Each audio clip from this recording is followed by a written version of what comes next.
everybody. Welcome to the Her Effect podcast. I'm really excited about this episode, as I will be with everyone, I'm sure. This is more groundwork that I'm going to lay for all of you because I want to tear down false beliefs that have held you back for years. And as you begin to plan your life out and begin to come alive in dream and vision and hope and recognize that, wow, this was actually something I can do.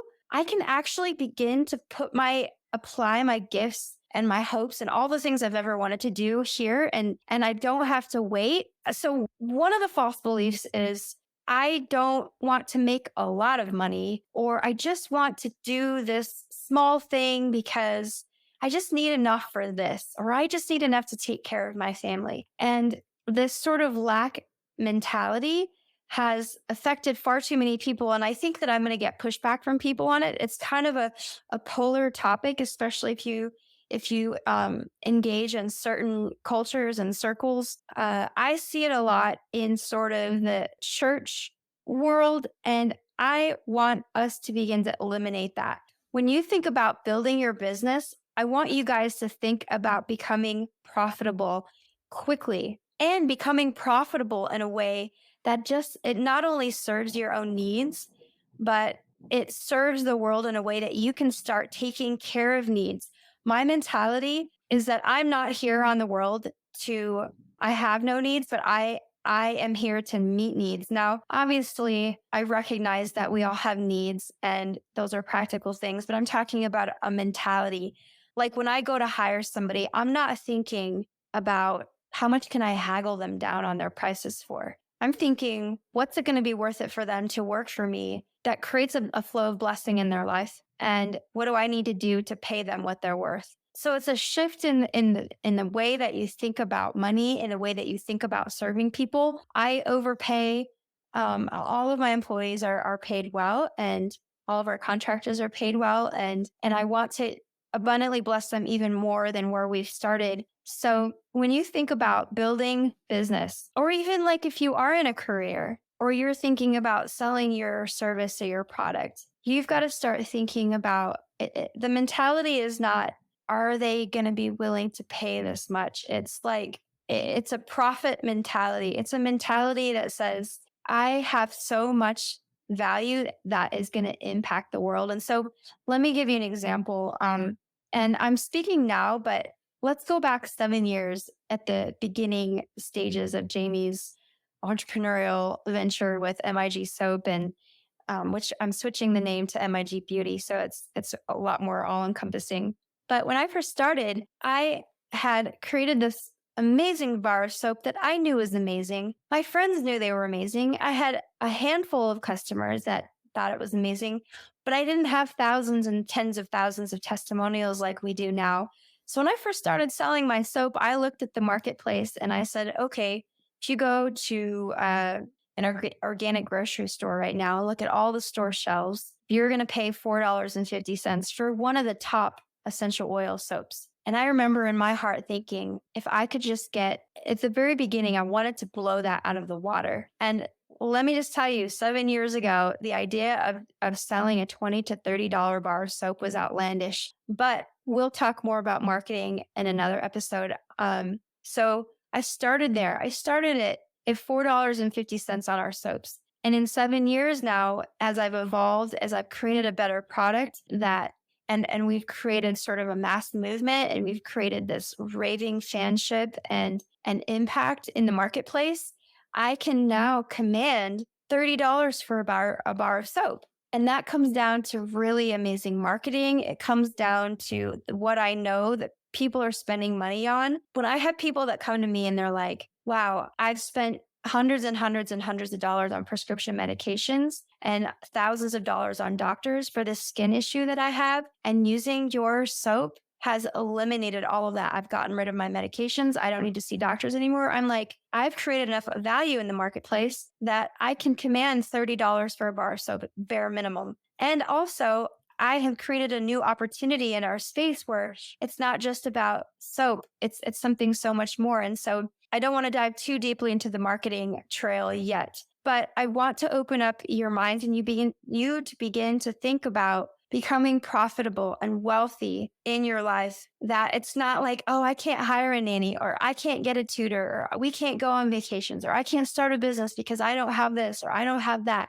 I want you to start thinking, I am going to create wealth in my life so that I can begin to eliminate these obstacles and start meeting needs. And so that these current needs that I have in my life will go away. So many issues that we have in life can be fixed by becoming profitable. And I know that based on experience. Now, does money make you happy? Sure, of course it does. And I know we'd get pushed back on that too, but having money versus not having money, let me just tell you, when I can walk into a grocery store and stand behind a woman who has two children and she's at the checkout and she's in tears and her kids are crying and her card gets declined, and I can say, here, and I'm just going to cry and saying this, but you know, I think a poverty mentality is it's a selfish thing, because if you have the ability to build a business and to make a profit, then you have a responsibility to do that. Now, are we responsible to go out there and take care of everybody's needs? No.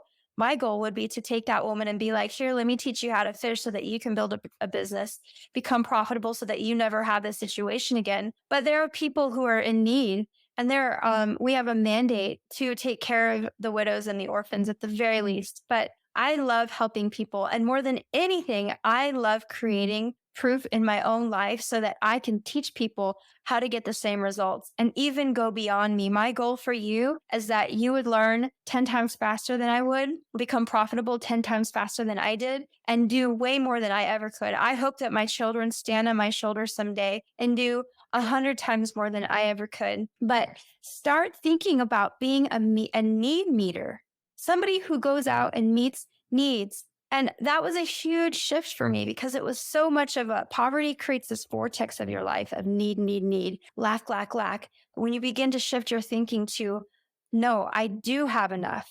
I'm going to create abundance in my life and I'm going to meet needs. Watch how things align. And there's some key principles that I think are important to cover. And I can go into my own testimonial on this subject, and I'll go through scripture just a little bit. But there is a scripture that talks about the season of sowing and reaping. It's a law. It's a spiritual law of seed time and harvest. And God says, as long as the earth is in place, seed time and harvest will always exist. In other words, whatever you put into the ground, whatever you sow, you will reap. Now, I sowed a lot of seeds in many different places, and it didn't always sprout up in that same place. Sometimes I would see things sprout up a couple of years later in other areas, but because I have always had a sowing mentality, I'm giving, I'm nurturing, I'm planting. I know the Bible says that see a man who is diligent in his ways, and he will stand before kings and not mere men. And I didn't want to live a life of mediocrity. So get into a mentality of, I will go through a season of sowing. This means, ladies, that you can't put a seed in the ground and uncover it 3 days later and wonder where your little sprouts are. You can't start building a business and, 2 days later expect things to start sprouting up. I know in the last episode, or maybe it was this one, I talked about becoming profitable in a very short amount of time. That's not a guarantee or a promise. I just want to show you what's possible, as it doesn't have to take you years. But as far as becoming a person of abundance, it's not even just money. It's relationships. It's who can I sow into? Who can I give to? I'm very careful about who I create friendships with, like close, intimate friendships with. But when I decide to build that with a person, I'm all in, and I sow and I give, and they do the same for me. They give and it's like a reciprocation, and I sow into their life and I reap this reward of amazing friendship, which is like honey to the soul. So begin to think about that.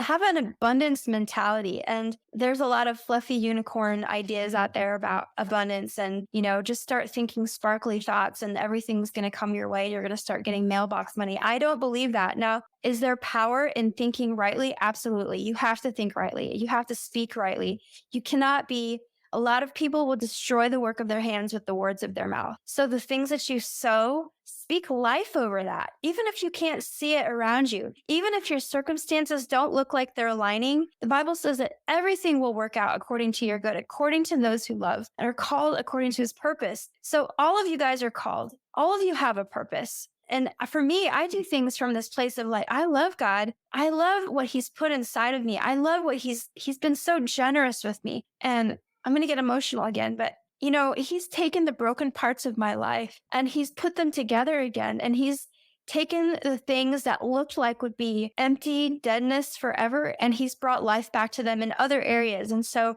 I always want you to have this long-term perspective of sowing and reaping. What am I sowing now?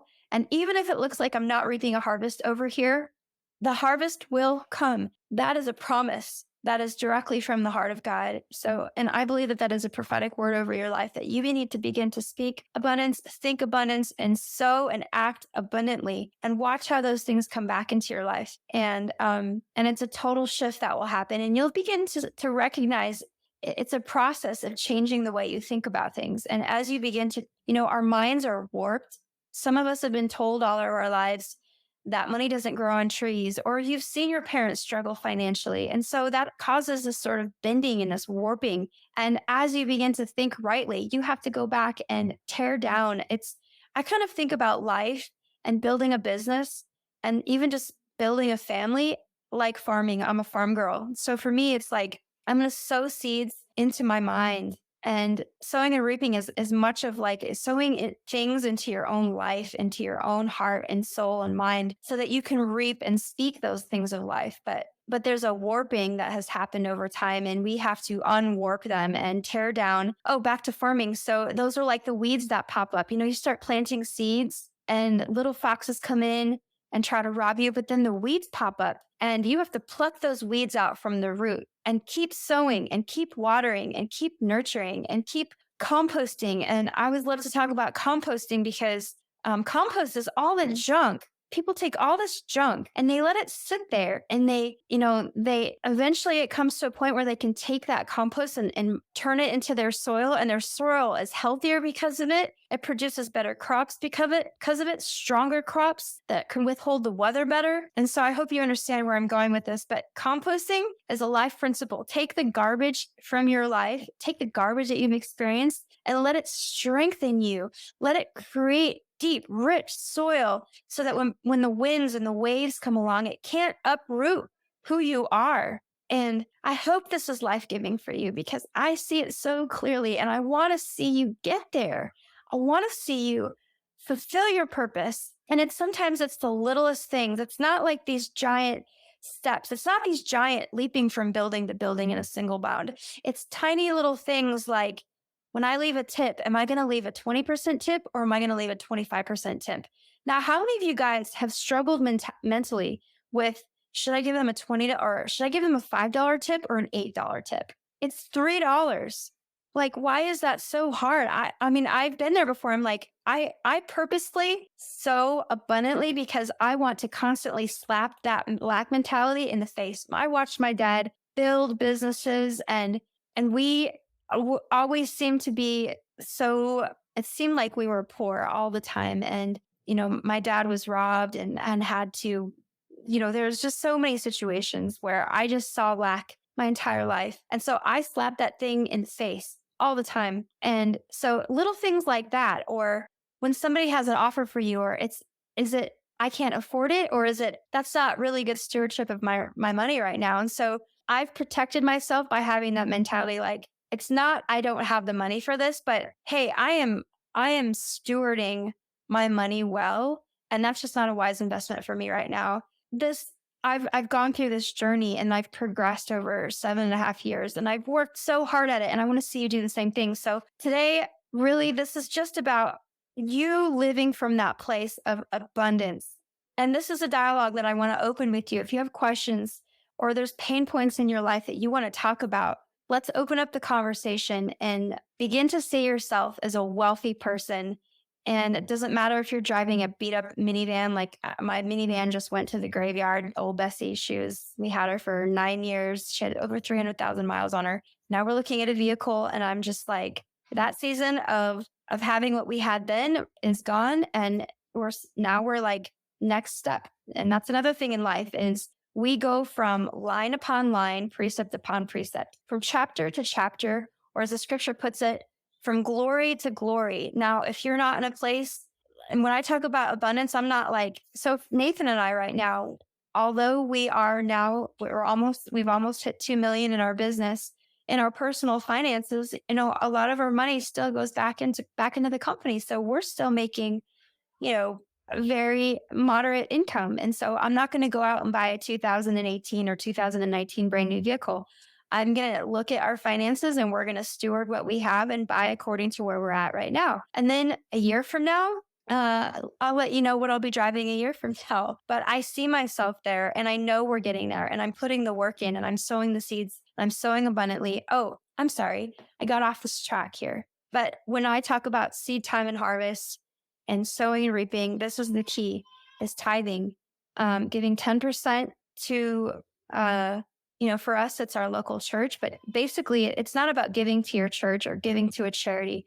It's an act of reverence and worship for what God has like done in my life. And I do it as an act of love. I'm giving 10% of my as a corporate tithe. And then in our personal tithes, we give 10% because I realize that God has abundantly blessed us. And my response to him is to worship him with what he's given me. It's like the first fruits. Back in ancient times, a farmer would take his first fruits and he would offer it. And so for me, my offering and my tithe back to him, sowing in, and what does he do? He comes in and he multiplies that seed. And so when I tithe, that's a seed that God multiplies. And so it's the reciprocal thing. Like you just keep building momentum and financial and build wealth. And for me, it starts sowing and reaping. And part of that is tithing because God says, it's the one thing he says, test me and see if I don't open the floodgates of heaven so that I will pour out so much that you can't even handle it. And that's what I want for you. And that's what I know is going to happen for all of us. If we just begin to understand that tithe with a mentality of just offering that back to the Lord and sowing back into him generously. So love all of you. Please let me know if this is speaking to your heart and let's open the dialogue. Let me know if you have questions and I will see you on the next round. Thanks for listening to today's show. Hit subscribe or follow and be sure to share this episode with a friend.